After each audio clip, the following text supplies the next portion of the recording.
let me tell you, I'm happy to say there's nothing but blue skies coming your way.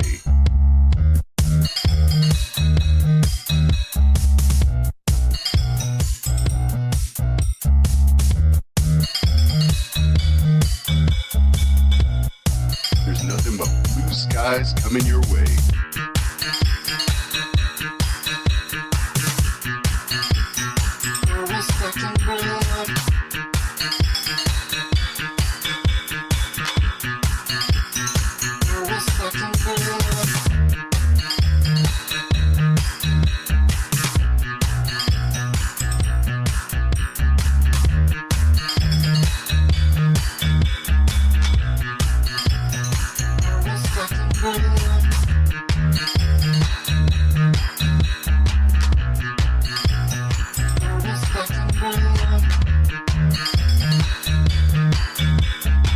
I'm happy to say there's nothing but blue skies coming your way.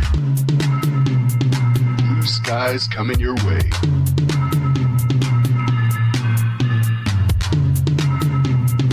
Blue skies coming your way. This is weather. Weather. This is weather. Weather. This is weather. Weather. This is weather. Weather. This is Dick Whitman bringing you the weather. At the dough. At the dough. At the dough. Always stacking bread. Always stacking bread. Always stacking bread. Always stacking bread. This is Dick Whitman bringing you the weather.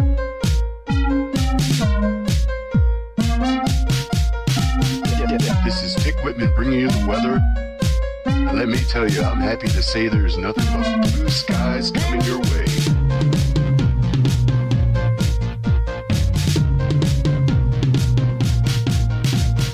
Blue skies.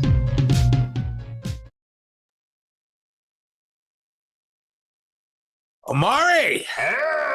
We're live! Yes, indeed. We're friends! Yes, indeed. Terramana! Yes. You're a champion! I love you! Mama Rhodes! Mama Ellis! Iramo! I used to call you that back in the day because we're brothers. I love you! It is Saturday, March 1st, and welcome to a new episode of You Don't Watch Sports right here on the Feo Grande YouTube network. I am Bill Smith, and I am joined as always by the man, the myth, the legend, Feo Grande himself. Oh, Mari Ellis. Oh, Mari, how was your sports week, baby? You know, sports week has been pretty crazy, pretty good. Looking forward to the sports month and weeks we got coming up, let me tell you. And all begins today. We're going to talk about it. You know how it goes. All right, we're going to cover three topics here on You Don't Watch Sports, just to sprinkle a little bit of sports information into your casual conversation as we are your guiding light through the sea that is sports talk. Topic number one, Omari, we are gearing up towards March Madness. It is March 1st after all. We're still a little bit away from finalizing this tournament, but let's talk about who could get in, who could get out right now on the border, on the bubble, as they say.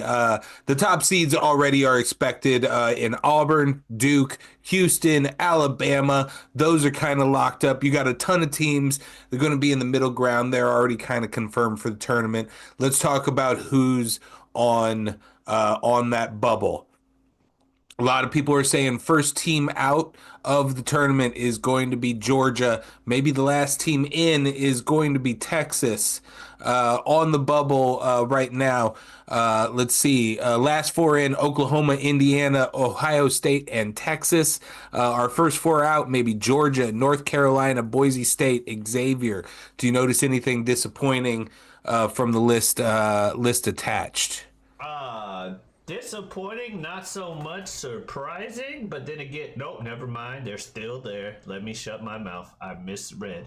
I was about to say, I'm surprised there's no Duke. Nope, top seeds. Never mind. I was going to say not surprising because I'm pretty sure Coach K left Duke.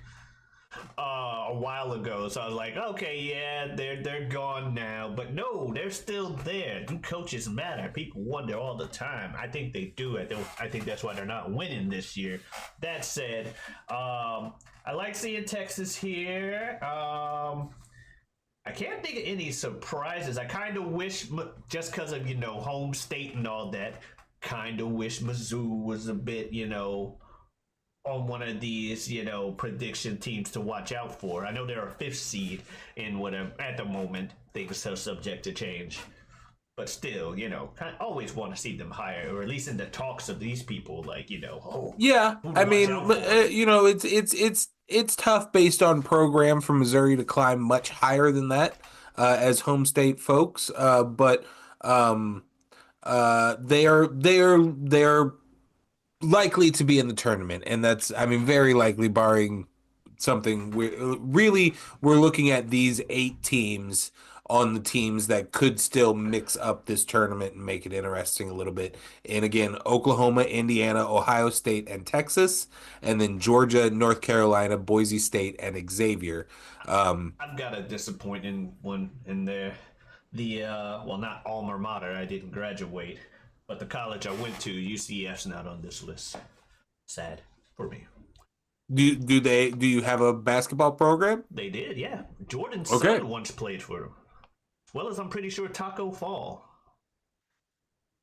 So, All right, not well, a lot we of are- successful people that came out of it, but names nonetheless. Like we said, we are super early on in the bracketology season.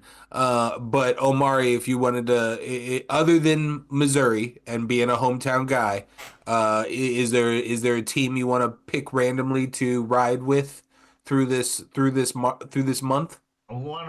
If they make it in, I think I want to ride with Texas. Texas. Just Oh, out of- get a bottom seed super underdog story. And you love telling the Undertaker story. The Taker story, I don't think they're going to win it all, but I want them to make it deep, make a name just by slipping in. Because I don't think we've yet to have a 16 seed win the fucking tournament, so I'm not going that far just because of real life. But at least upset some people. Don't sleep with Texas, especially if we get a Taker sighting. All right, now topic number 2, Omar. You got some fighting game news for us. We got a big tournament coming up for the fighting game world. What game is this one? Yeah, Street Fighter 6 primarily. So last year when we started this show, I had one of the early weeks. I was like, hey, you know what? Esports and sports too. It has sports in the name. So we talked about Capcom Cup last year, and apparently surprise! It's been about a year because it's Capcom Cup time again, and we've got it going around. Capcom Cup 11, $1 million on the line, starts this coming week. For Street Fighter 6 is the main game for it, and we got the group stage here. It's going to be March 5th through the 9th. March 5th through the 7th is the group stage. It's taking place in Tokyo, Japan, which is different. This is the first Capcom Cup, I'm pretty sure, that's taking place outside of America. Usually it's in LA or someplace like that. They decided, you know what, this is a global game. Let's go to Japan. So we're going to Tokyo, Japan for it. March 5th through the 8th are... March 5th through the 7th. 5th, 6th, and 7th are elimination stage. There's 8 groups. 2 people will make it out of each group.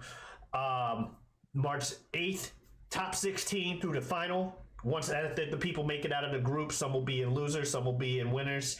Side, double elimination. Or I guess if you're already in losers, it's single for you. But the people who made it out in winners, they will have they'll have the benefit of the double elimination. $1 million winner. Last year it was a guy named Lashar. This year, it can be anybody. So, Bill, I got some of the group stages here. A lot of the names, for those of you who do follow Street Fighter, you recognize a lot of them. One name I'm surprised is not on this list is the Beast himself, Umehara Daigo. Did not make it here. Legend Daigo Umehara. But did not make it in this year. It'd be that way. A lot of other big names, your Punks, your Tokitos, etc. So I thought it'd be fun because we did this kind of with the All-Star game with the MLB where we were talking about like, hey, home run derby, who do you think you got type deal? And I'm like, Teoscar, because that's a fucking name. Yeah. So you've heard through proxy, some osmosis, some people who you think are coming out. Who do you think are coming out of these groups, or some names that you might think with what little you know / just what you see here? Well, I mean, And if you have a question, feel free. I can't deny the perfect, simple stupidness of Hot Dog 29. I don't know who he is, who they are. I don't know where they're from. I don't know what their record is. But in this sea of likely semi-real names of very foreign sounding words, very strong words like bravery, knuckle do, just sounds like Mr. Crimson, From France. Hot Dog 29, Hot Dog 29. no spaces, like it's your old AOL AIM name. I have to, something in me feels gravitated towards that.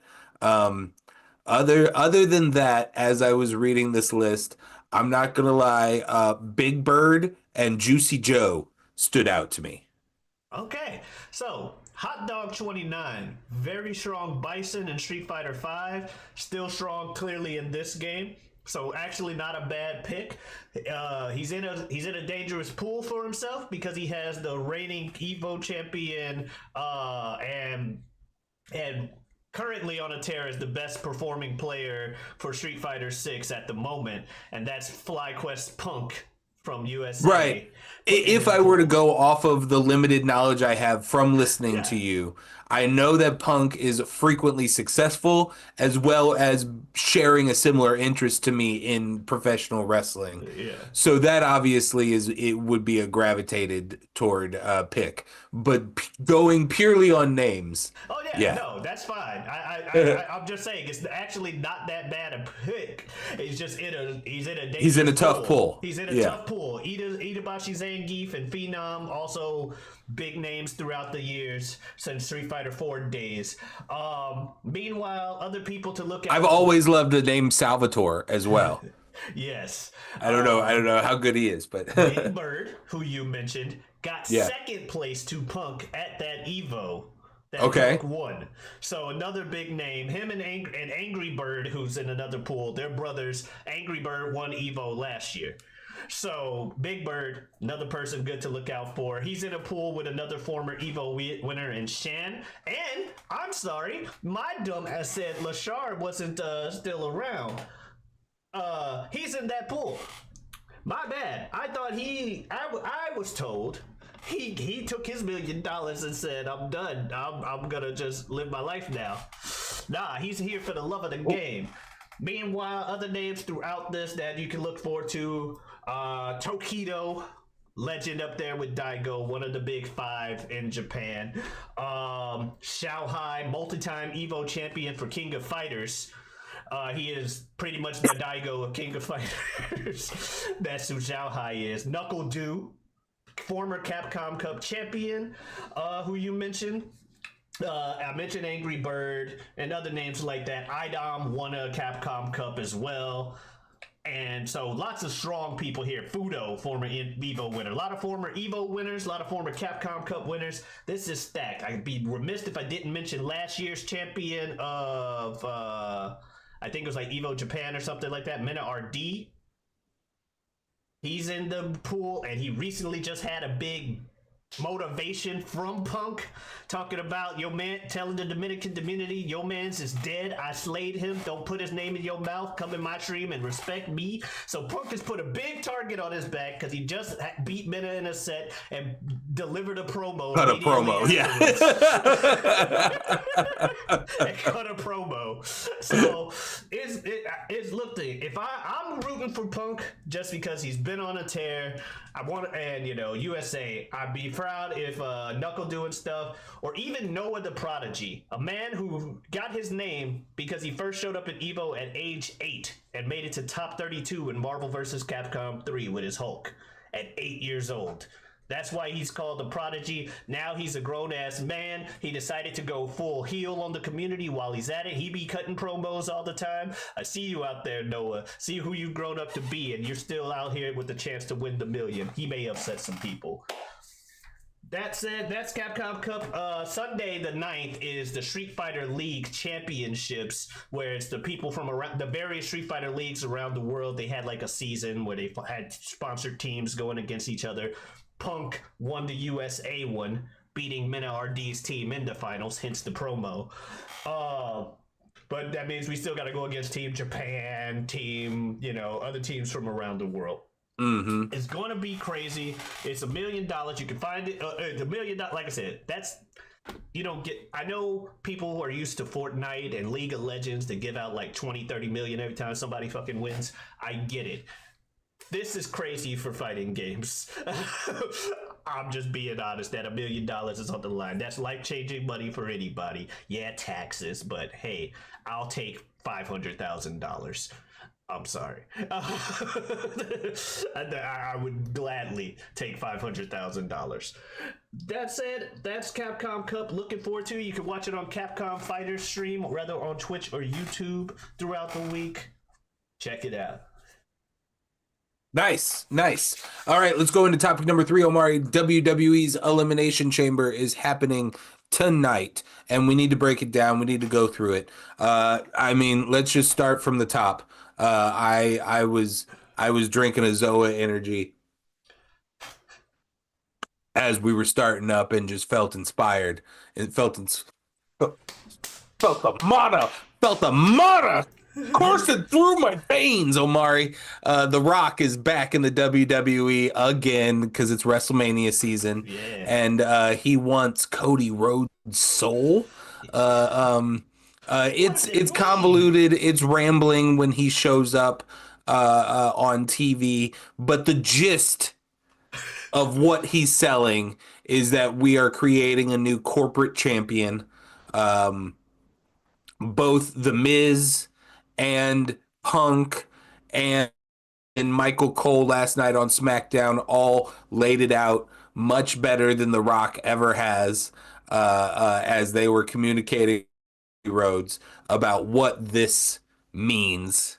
And it means traveling in luxury, finest foods, the finest wines, larger contract deals, bigger sponsorships coming through The Rock, defending your championship when you want, with who you want, only showing up at the big shows, staying at home for longer periods of time. These are the things that come with being The Rock's champion, is what we laid out last night. Again, much more succinctly and far better by The Miz. Well, The Miz can talk.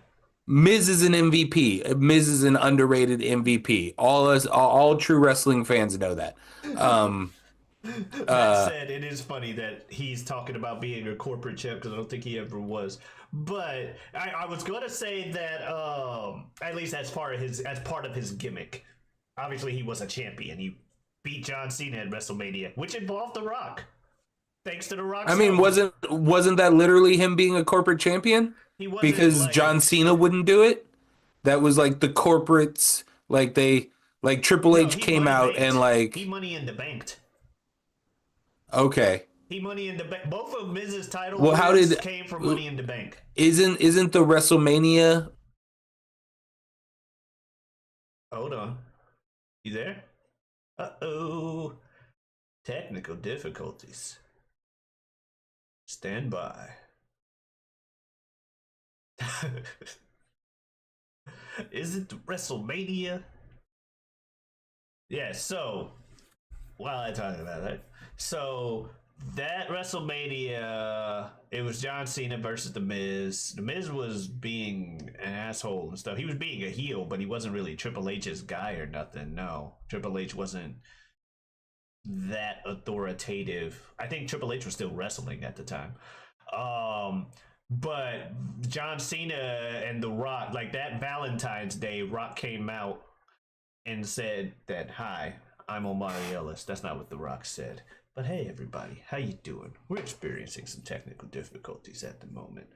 I'm gonna try to see if I can send the man an invite back into the meeting, or if he can just join the meeting. But while I talk to you guys out here, I'm happy to tell you there's nothing but blue skies coming your way. And no, I did not sing that other song. That is from Elevator Music. Check them out. Pretty sure the music is with a Z. Always stacking bread. You know how it is. I am D-Culture in the chat understood that was saying always stacking bread. So, you know, there's that. Hence the bread emotes. Anyway. See, in 20, I want to say, was it 10? No, 2011. In 2011, WWE was going through a time, you know. Miz had cashed in his Money in the Bank and had Alex Riley, I think, as his minion as he went around doing some stuff. I see. Lost internet.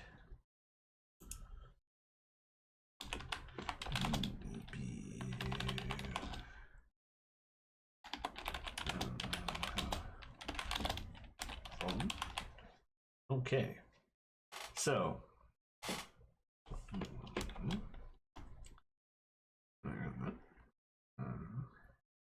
anyway, so Miz was going around. I was a big fan of the Miz. To go back on Bill's point about the Miz talking, and my point I was trying to make earlier about the Miz being a talker, I remember at that time I was starting to become a bigger Miz fan than I already was. In college, I started using me being awesome as an excuse for things and whatever, and then suddenly the Miz starts using it, so might as well be a fan, right?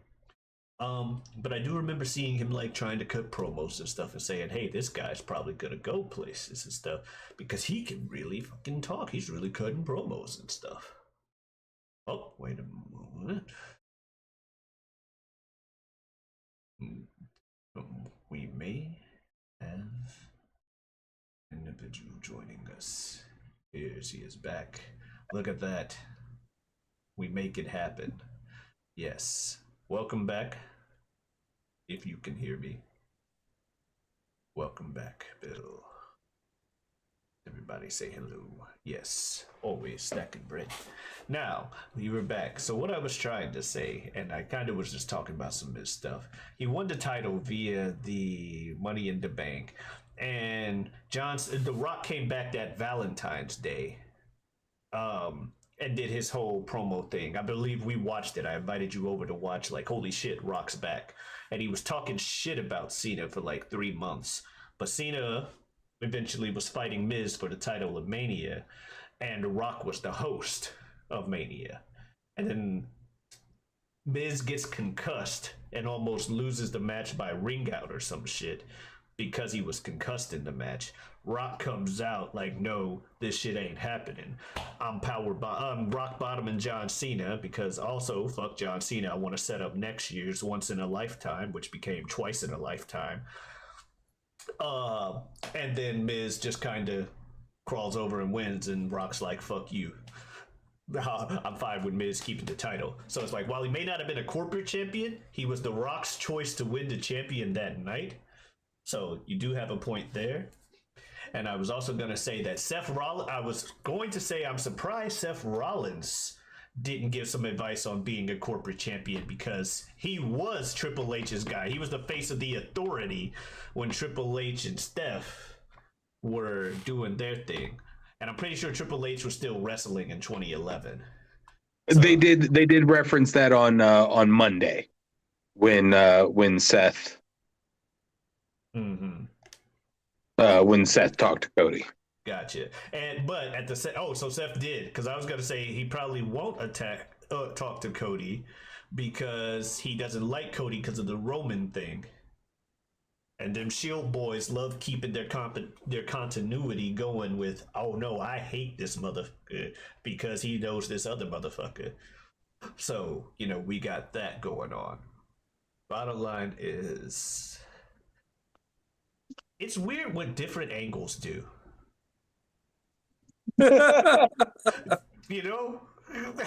Like two different people. All right, I'm back. Oh my goodness. Hey, but yes, so it's cool. I don't know why it just went random like radio voice when it became like me as the so guys, yes, we're gonna talk about WrestleMania. All right. Well, so yeah. So what do you? Did you get into what you think is going to happen? What is? No, I mean, I was explaining the whole. very business. obviously, I think Cody Rhodes is not saying yes. I agree. Yesterday on SmackDown, the motherfucking Rock pulled out a new weight belt that is in Brandon Cody's soul, and then the date that Dusty died.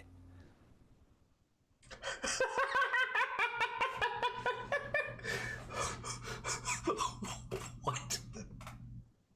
Look at this, Cody. I got a new weight belt for you. Look at it. It says Cody Rhodes soul.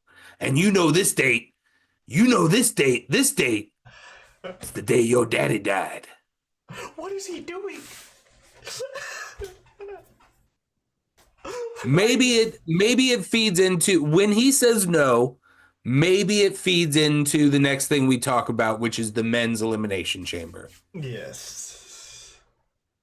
Does Rock seek a new corporate champion if Cody says no? I'm And highly suspecting Does that he factor does. into this match? I'm highly suspecting that he does.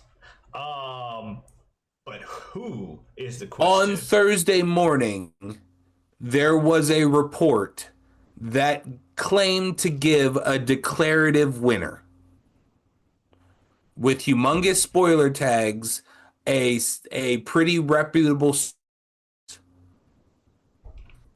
leaked a claimed winner. Would you want to know that? No. Okay. That said, I mean, it doesn't mean that it is the thing. I know.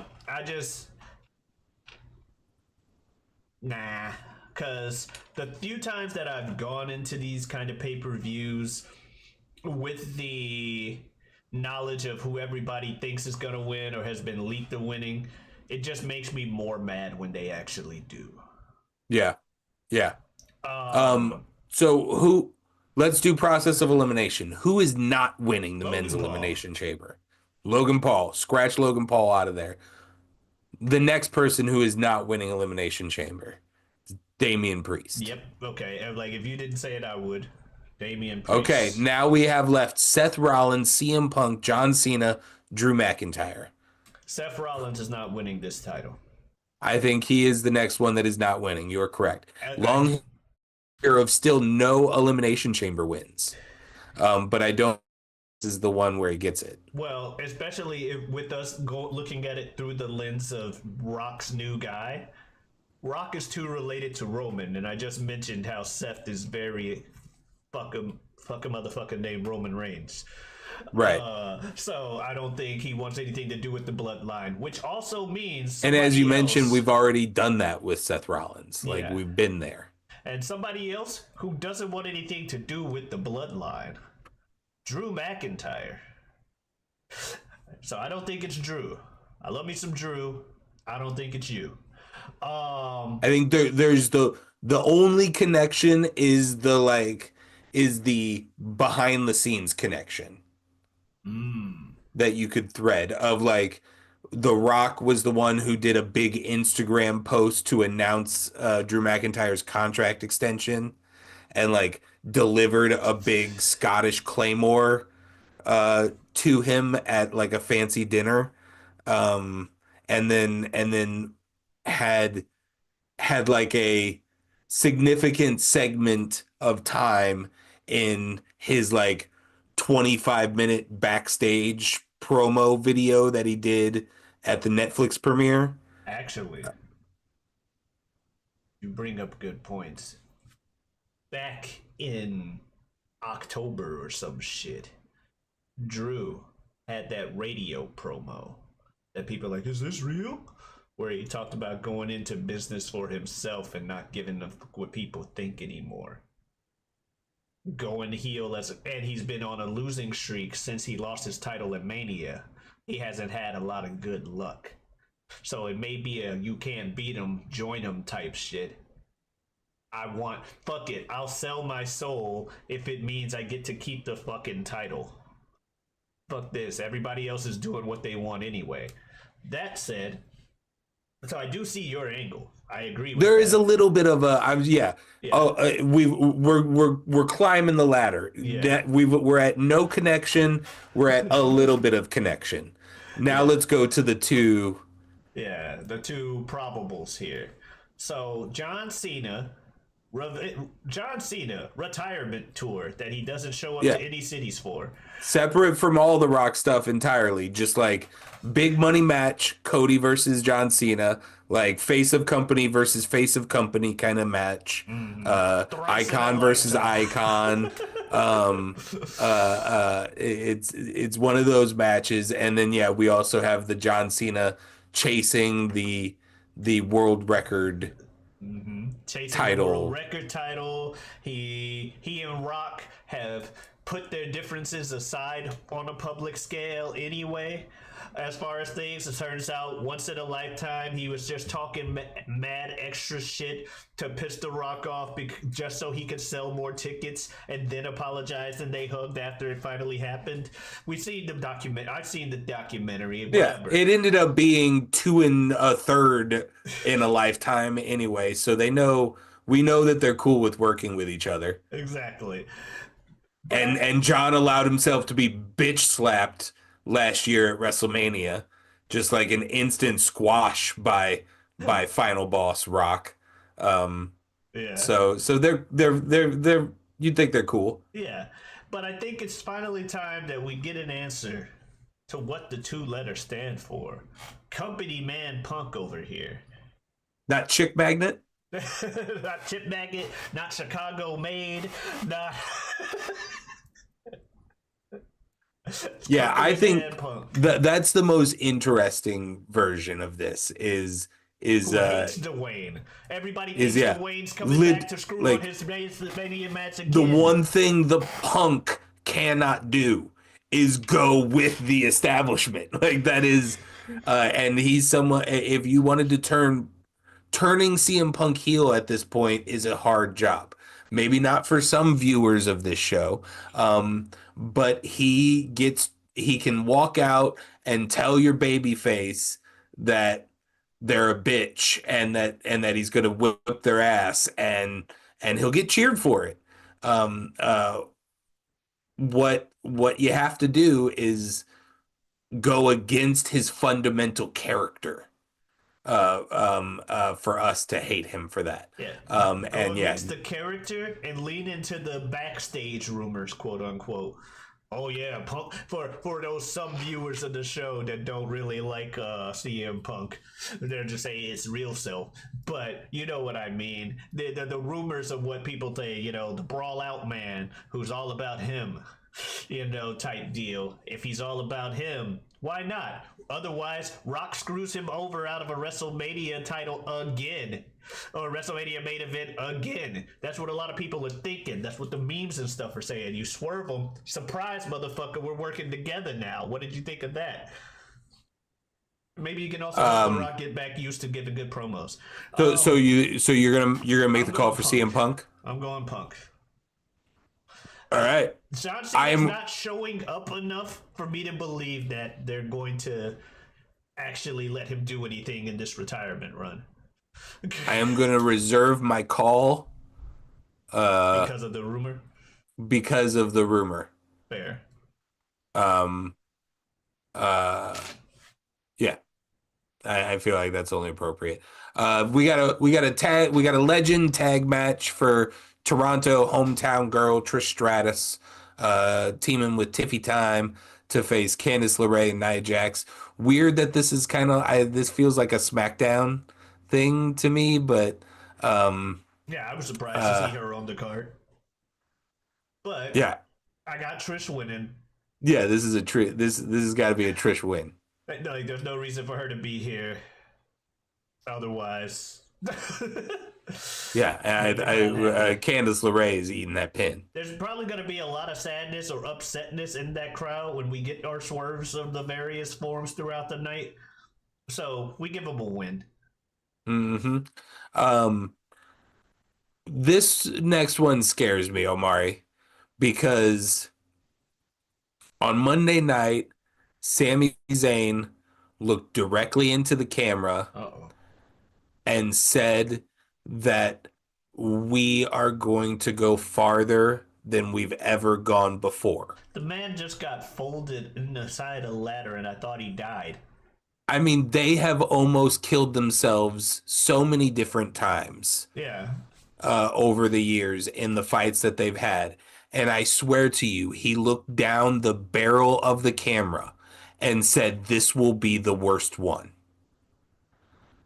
Like, I'm scared. Yeah, For like that's a reason to be scared. I'm not gonna lie to you. Yeah, that's crazy. They like I said, the stuff they've done to each other, the stuff they've done separately. I thought Kevin died at the fucking Rumble, Death by Alabama Slam, Ugh. and now they're like, nah, all the shit we did in the past to each other or other people, that we're going harder. What? No, ain't you guys friends IRL? You're hometown boy. Well, not hometown. You guys are home country boys, but you're home country boys. Don't do this. I mean, they are close enough to hometown boys. Like they referenced in their promos last night on SmackDown that they were doing indie wrestling halls in like VFWs all across Toronto for many years. Fair. So I mean, yeah, despite being Montreal guys, it's there's only a few big cities in Canada that you can go do your wrestling in. Yeah, what I mean, I I say Kevin wins it. I think Kevin has to win this one, I which say means Kevin wins this. that he's gonna murder Sami Zayn. Yeah, he's been hospitalizing people for a minute. Did I tell you my pitch for this? No. Um that yeah that Kevin that I had a thought of maybe a week or two ago. Um that Kevin brutalizes Sami Zayn so bad that he spends the rest of WrestleMania season flat out in a wheelchair. And his participation for WrestleMania Is is getting out going the to be the wheelchair. wheelchair bound coach trainer for Jey Uso Ah. in his climb to beating Gunther. Thus, at some point, Gunther can beat up on a wheelchair bound Sami Zayn to get some really hot heat. Okay. Yeah, you can go one of two ways. Your way with the Gunther beating up him for the heat, or the really big pop Sammy gets out of wheelchair to help Jay secure the win. Mm. So I like it. I like that idea of wheelchair bound coach to Jay Uso, because there's so many ways, because there's multiple ways you can go from that match. Referencing Sami Zayn being the only one that has pinned Gunther. Well, Sami and Cody now because of the Crown Jewel match. Um, and then also kind of mirroring that that build that Sami That they and had last year. Chad Gable had last year with like the coach training dynamic, but that was a little goofy. I would like with some serious, but still it had some goofy because Chad was a goofy character a little bit still at that time. Um, but then this one can be like really Serious. hard. Like I could see this being a very hard, serious tone of like deep, sweaty Jey Uso trainings Some as Rocky Sammy. shit.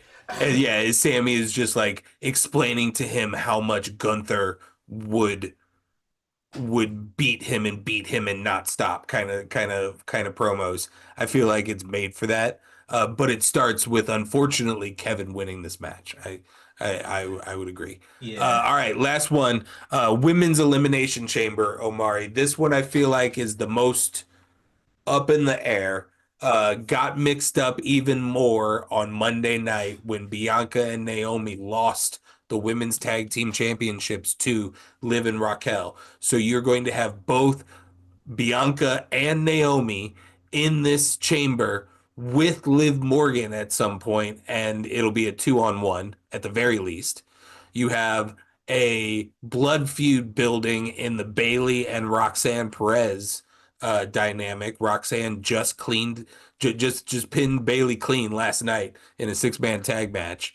And then you have Alexa Morgan, who's just kind of on her own, doing her own thing. Did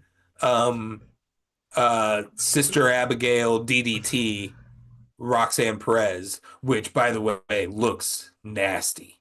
Like just that extra, just like instead of doing the front the chest hook, Yeah. wrapping She jumped. around and doing the same thing, but in like a DDT form. Especially to little Roxanne Perez sold it well. Looked nasty, but yeah, she's just kind of she's the sixth wheel in this one of just kind of like separated from the Everything. stories that are going. What do you think's? I mean, does that mean that she's the winner? That's what I don't know. See- Because if you do the process of elimination thing, you can say, okay, Bayley and Roxanne are butt heads to the point where they eliminate. Then you have the Naomi Bianca Liv dynamic, which will separate themselves, which leaves Alexa to win? Question mark. Yeah. I like Alexa Morgan, as you called her as well, to win this. Did I say that? That's why I started like fighting back laughing to Alexa Morgan. But yeah, I like Alexa to win this, but at the same time, because she's separated from everything, it just feels weird. But also kind of so is Rhea. If you consider that the Liv and Rhea thing is done, which Yeah. it could not be potentially, but if you consider the Netflix premiere match being the end of the feud, it is also just kind of floating. Yeah. So She has this match with Io Sky on Monday for the championship. Not sure what's going to happen there, how this involves. Could you say that Rhea is so famous at this point that her WrestleMania match wouldn't need the title? That you could put her into something, maybe throw her back into a Liv match. I don't know. Or do you want so I don't know what's happening in this women's match. Alexa, as someone who looked like she was gonna be in the contender for big female face of the company when she left or whatever, like she was one of those big names in the company against the big girl on campus now. You with the pop she got at Rumble and stuff, you'll sell tickets with her versus Rhea. Yeah. I Both kind of like gothy vibes and yeah, they're similar vibed ladies that could and yeah, one of them could go pure heel. Yeah. I personally am rooting for the Bianca. The thing I think we talked about off screen, where Bianca wins, maybe even goes on to win at Mania, and we get the Jade Cargill reveal and stuff afterwards. Uh-huh. You know, or whether it's Naomi with the "I did it for Bianca" with you, or me with the "it was you, Hunter" type deal. Though you pointed out she was discovered while Bianca was in like a 10-minute match. So And less that likely doesn't mean it happened before Bianca yeah, left just and all less that kind of likely. stuff. I But forgot to go back and look if there was a similar excuse for Hunter. hmm Which because they like replaying the classics in Hunter's new age. If you folks at home haven't been able to tell, they've replayed a lot of the classics over the past few months. Because I mean, Yeah. the classics happened 30 years ago or 20 years ago. They're new to the kids watching now. And they're classics for a reason. So I like the Bianca because of what it sets up after WrestleMania. Also, she's been wasting spots on my fucking fantasy team for like 3 months. Oh no, I had to recently replace her. So, but Jade Cargill, I just kind of want her back in the picture. So I'm thinking either Bianca or Alexa at this point. Liv had a strong year. Naomi, I just don't believe it. And Bailey. Now, Bailey versus Io for the umpteenth time. There's history there. If Io does beat Rhea on Monday and Bailey wins, because you got the whole damage control and all of that history with them. But like you said, she's got her whole thing with Roxanne going on right now. So we got a lot of people who don't need a WrestleMania match because they can fight each other. Because Liv can just deal with Naomi and Bianca, to be fair. Her and that could be the women's tag team match at Mania. And then we still go with, hey, you know who doesn't have a match for Mania right now? Alexa. And she's just kind of sitting here. And she's I mean, you know, there it's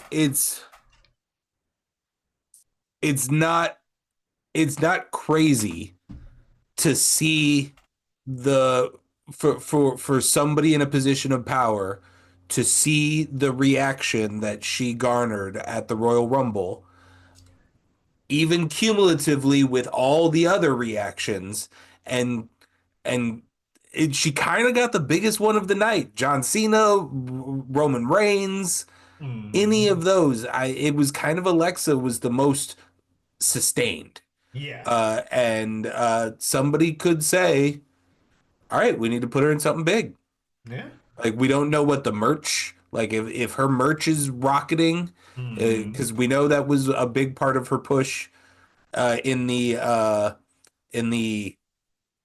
spooky Alexa world, and why they kept running with it is because spooky Alexa made money. Boogie Alexa made money. People really loved them some Bray Wyatt, and now Bray Wyatt's dead. So extra merchandise for the Bray Wyatt people. I'm sorry that sounded so hard. Sounds like you hate Bray Wyatt. I was more just saying that it's a money sink because people want to spend money on Bray Wyatt things in remembrance of Bray Wyatt. So it was more of an emphasis like you can make some money off of this. I don't hate Bray Wyatt. I was one of the people that liked it and liked what she was doing. Even when she burned Randy Orton with that silly spot of the fire in the book or whatever. Yeah. And like there's no interaction yet, but so far every moment of screen time for Alexa Bliss comes with screen glitches and references to the Wyatt Six. Yeah, she could be the new like head of that.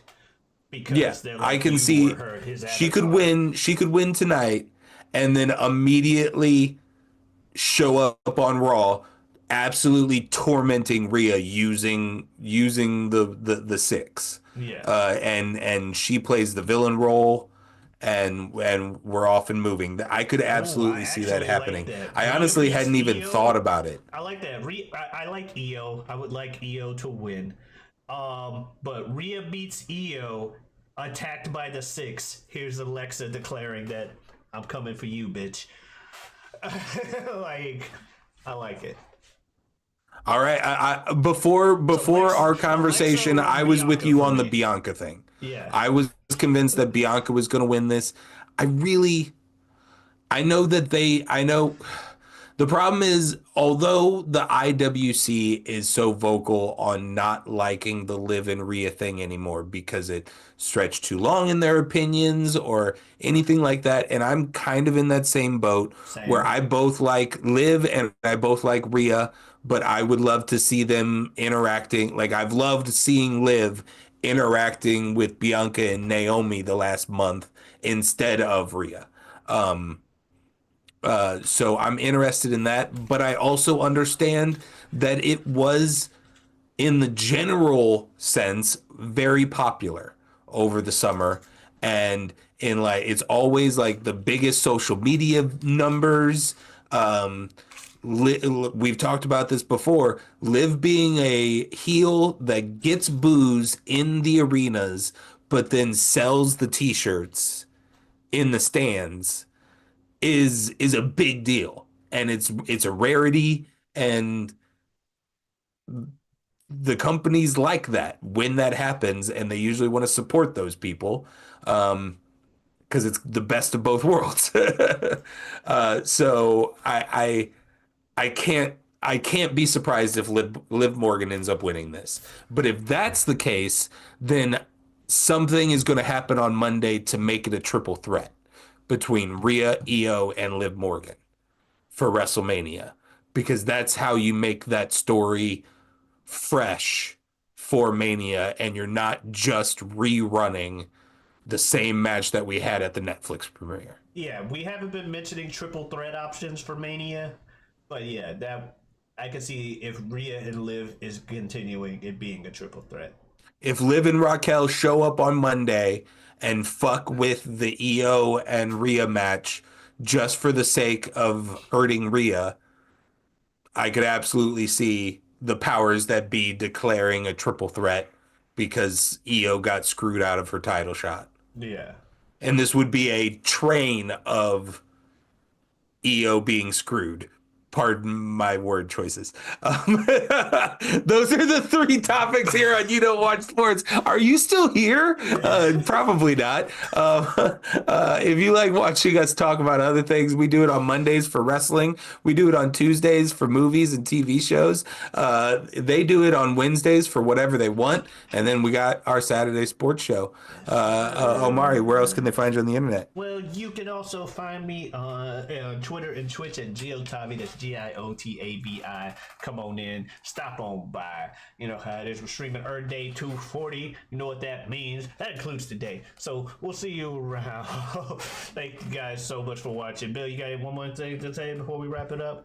Doesn't look like it. All right. So thank you guys so much for watching. Check out the chamber. Check out Capcom Cup. Adiosness. March Madness.